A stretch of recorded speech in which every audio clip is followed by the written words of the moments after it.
ಚಾಮರಾಜನಗರ ಜಿಲ್ಲೆಯ ಹನೂರಿನ ಕಾವೇರಿ ವನ್ಯಜೀವಿ ಧಾಮದ ಶಾಗ್ಯ ಗ್ರಾಮದ ಮರಿಯಮಂಗಲಪಾಳ್ಯ ಬಳಿ ಅರಣ್ಯಾಧಿಕಾರಿಗಳು ಶೂಟೌಟ್ ನಡೆಸಿದ್ದು ಮೂವರು ಅದಕ್ಕೆ ಬಲಿಯಾಗಿದ್ದಾರೆ. ಅರಣ್ಯಾಧಿಕಾರಿಗಳು ಬೇಟೆಗಾರರು ಎನ್ನಲಾದ 4 ಮೇಲೆ ಗುಂಡು ಹಾರಿಸಿದ್ದು ಅವರಲ್ಲಿ 3 ಮೃತಪಟ್ಟಿದ್ದಾರೆ. ಒಬ್ಬರು ಜೀವ ಉಳಿಸಿಕೊಂಡಿದ್ದು ಈಗ ಪ್ರಮುಖ ಸಾಕ್ಷಿಯಾಗಿದ್ದಾರೆ.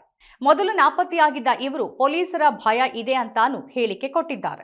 ಮೃತಪಟ್ಟ 3 ದಲಿತ ಸಮುದಾಯದ ಕ್ರಿಶ್ಚಿಯನ್ಗಳಾಗಿದ್ದು ಇದು ಎನ್ಕೌಂಟರ್ ಅಲ್ಲ, ಕೊಲೆ ಅಂತ ಕುಟುಂಬಸ್ಥರು ಆರೋಪ ಮಾಡಿದ್ದು ಪ್ರಕರಣ ದೊಡ್ಡ ಸದ್ದು ಮಾಡಿದೆ. ಅರಣ್ಯಾಧಿಕಾರಿಗಳು ಇವರು ಬೇಟೆಗಾರರು, ಇವರ ಬಳಿ ಜಿಂಕೆ ಮಾಂಸ, ನಾಡಾ ಬಂದೂಕು ಮತ್ತು ಇತರ ಪರಿಕರಗಳಿತ್ತು ಅಂತ ಫೋಟೋಗಳನ್ನ ಬಿಡುಗಡೆ ಮಾಡಿ ಜೀವ ರಕ್ಷಣೆಗಾಗಿ ಗುಂಡು ಹಾರಿಸಲಾಯಿತು ಅಂತ ತಮ್ಮ ವಾದವನ್ನ ಹೇಳ್ತಿದ್ರೆ, ಮೃತಪಟ್ಟ ಕುಟುಂಬದವರು ಅವರು ಬೇಟೆಗಾರರಲ್ಲ, ಅವರು ದನ ಕರುಗಳನ್ನ ಹುಡುಕೋಕೆ ಕಾಡಿಗೆ ಹೋದವರು, ಮೂಲತಃ ರೈತರು, ಇದೊಂದು ವ್ಯವಸ್ಥಿತ ಕೊಲೆ ಅಂತ ಆರೋಪ ಮಾಡಿದ್ದಾರೆ. ಅರಣ್ಯಾಧಿಕಾರಿಗಳ ಹೇಳಿಕೆ ಮತ್ತು ನಡೆದಿರುವ ಕ್ರಿಯೆಯಲ್ಲಿ ಅನೇಕ ವ್ಯತ್ಯಾಸಗಳು ಕಂಡು ಬರ್ತಿದ್ದು ಅರಣ್ಯಾಧಿಕಾರಿಗಳು ಸುಳ್ಳು ಹೇಳ್ತಿದ್ದಾರಾ ಅನ್ನೋ ಅನುಮಾನ ಕಾಡ್ತಾ ಇದೆ.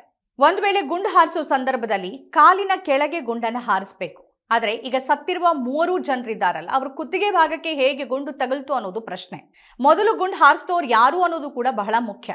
ಗುಂಡಿನ ಚಕಮಕಿ ಆದಾಗ ಅರಣ್ಯಾಧಿಕಾರಿಗಳು ಗಾಯಗೊಳ್ಬೇಕಲ್ವಾ? ಆದರೆ ಒಬ್ಬ ಅಧಿಕಾರಿಗೆ ಸಣ್ಣ ಪುಟ್ಟ ಗಾಯ ಆಗಿದೆ ಅನ್ನೋ ಮಾಹಿತಿ ಮಾತ್ರ ಇದೆ.